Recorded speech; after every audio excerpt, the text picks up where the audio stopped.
Salut à tous, on se retrouve avec notre Nissan Micra du coup. Et aujourd'hui on a changé les pneus, je vous montre un peu qu'est-ce que ça donne.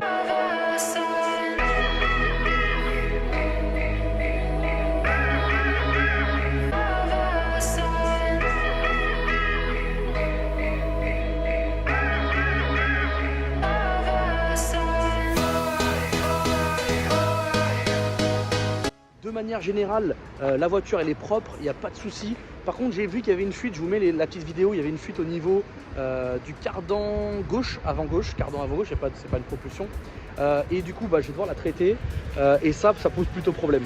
Donc je pense que c'est un petit suintement, rien de très grave, mais au moins je vais pouvoir repartir avec des pneus Firestone. De quelle année, tiens? On va voir l'année, je vous donne la petite astuce. 06 12. Et comment ils ont fait pour pas craquer de 2012? C'est une dinguerie, c'est une dinguerie. Et à l'arrière on est sur des pneus qui sont assez propres, je vais pas vous mentir. 2008. Donc là on peut voir 31e semaine de 2008.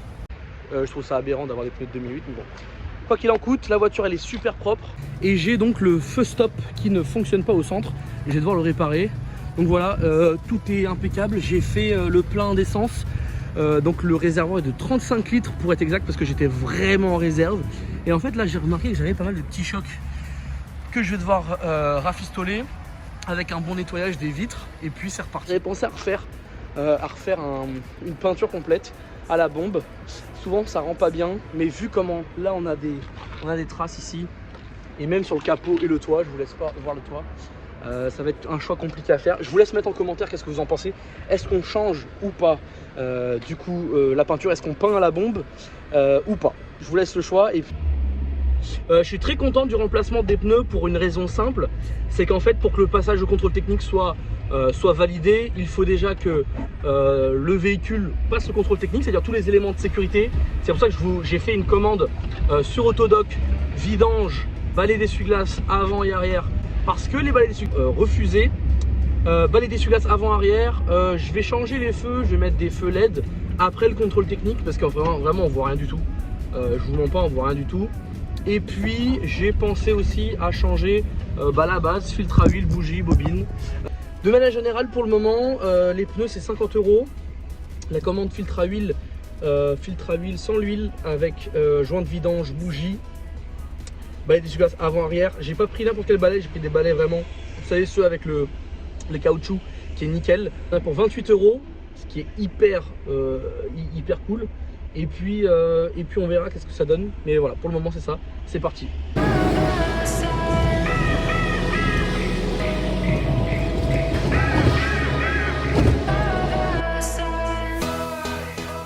On se retrouve avec le projet Micra. Je voulais vous montrer l'état d'avancement du projet. J'ai reçu quelques pièces que j'ai commandées sur Autodoc.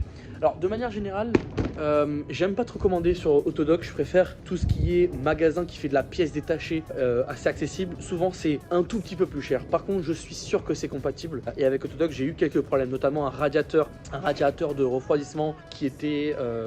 j'ai dû bidouiller, en fait c'était même pas de la mécanique, c'est du bricolage et je déteste ça, surtout sur des véhicules qui vont être fiabilisés, etc. Donc voilà, on va l'ouvrir ensemble le colis pour voir les pièces que j'ai reçues et que je vous montre qu'est-ce qu'on va réaliser comme intervention. Allez, à tout de suite, c'est parti. J'ai pas retrouvé mon cutter, du coup j'ai pris un couteau mon gars, ça va chier. Toujours à l'extérieur pour pas se faire mal.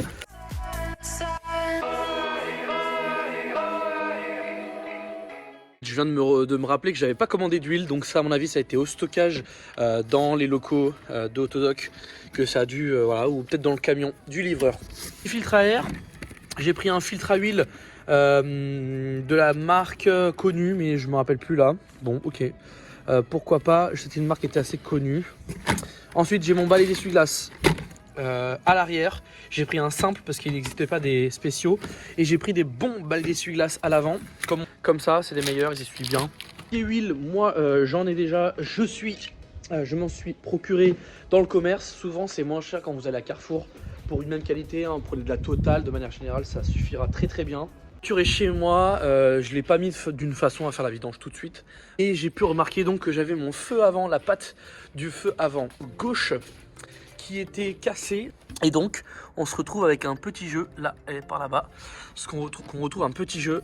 Et ça, avec un mauvais réglage, ça ne passera pas au contrôle technique non plus.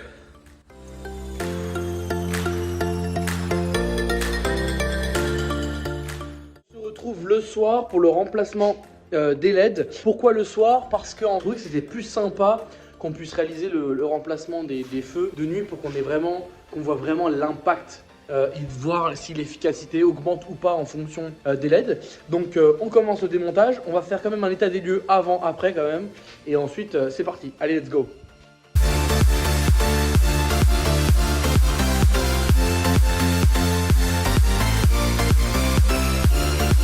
On a juste à enlever, premièrement, hop, la prise, on enlève ici le caoutchouc, l'ampoule. Alors comment est-ce que ça se fait sur celui-là? Ah, c'est ça. Bon, sur les vieilles bagnoles, c'est plutôt assez simple. On vient placer notre petit bout de plastique à l'intérieur et ensuite on vient refermer.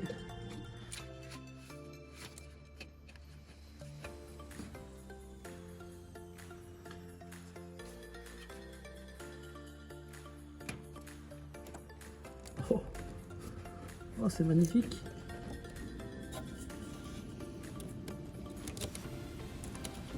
Donc ça c'est en termes de couleur, voilà sur ce qu'on est. Et oui c'est bien plus puissant. Allez, on fait l'autre côté et ensuite ça sera fini. Le remplacement est fini. En ce qui concerne la loi, moi je suis plutôt prévoyant. Ce que je vous conseille, c'est de garder les anciennes ampoules dans cette petite boîte que vous rangez dans la voiture. Et au cas où vous avez un problème avec les forces de l'ordre, ce qui peut fortement arriver, ce que je vous conseille, c'est de ne pas poser de problème. Vous les avez, vous les remplacez. Il faut savoir qu'il y a des histoires où il y a des immobilisations de véhicules qui repartent sur des panneuses. Donc voilà, ce que je vous conseille, petit conseil, on remet les LED dedans, elles sont protégées, boum, boîte à gants, plus de problème. On allume les LED et on voit ce que ça donne. Allez, c'est parti. Ah oui. Ah oui, oui, oui. Là, on va se faire respecter, moi je te le dis, mon copain. Mais quand même, le résultat avant-après, voilà.